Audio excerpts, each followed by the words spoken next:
शत्तिला एकादशी माघ कृष्ण पक्ष की एकादशी को मनाई जाती है। इस व्रत में तिल, काले तिल का विशेष महत्व है।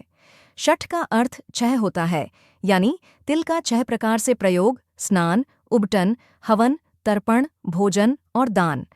यह व्रत पापों के नाश, दरिद्रता दूर करने और मोक्ष प्राप्ति के लिए अत्यंत फलदायी माना गया है। पौराणिक कथा के अनुसार प्राचीन काल में एक ब्राह्मण स्त्री भगवान विष्णु की अनन्य भक्त थी। वह नियम पूर्वक व्रत, जप और तप तो करती थी, लेकिन कभी दान नहीं करती थी। एक दिन भगवान विष्णु वृद्ध ब्राह्मण के वेश में उसके घर भिक्षा मांगने आए। स्त्री ने श्रद्धा से उन्हें मिट्टी का ढेला दे दिया।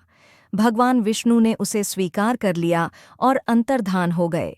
कुछ समय बाद जब उस स्त्री ने देवलोक में जन्म लिया तो उसे वहां सभी सुख मिले, पर अन्न और धन की कमी बनी रही।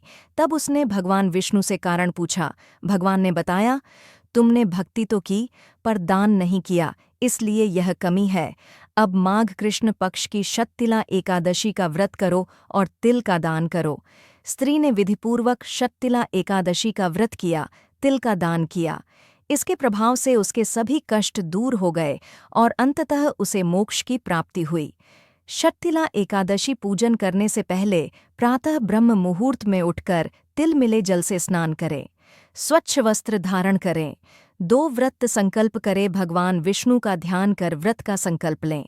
3 पूजन सामग्री के पूजन सामग्री में क्या क्या होना चाहिए। भगवान विष्णु की मूर्ति या चित्र ले, काले तिल या तिल का तेल ले, दीपक, धूप, पुष्प, फल, पंचामृत और तुलसी दल ले। 4 पूजन विधि शुरू करने से पहले भगवान विष्णु को पंचामृत से अभिषेक करें। तिल मिश्रित जल से शुद्धिकरण करें। तुलसी दल और पुष्प अर्पित करें। तिल के तेल का दीपक जलाएं। एयुएम नमो भगवते वासुदेवाय मंत्र का जप करें। 5 तिल का दान 7 तरह से करें। अपने नहाने वाले जल में तिल डालकर तिल से स्नान करें। तिल का उबटन अपने शरीर पर लगाए। तिल से हवन करें और तिल से अपने पूर्वजों का तर्पण करें और बाद में तिल युक्त या तिल से बना भोजन करें।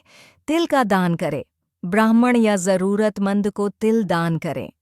अगले दिन द्वादशी तिथि को अपना व्रत संपन्न करें।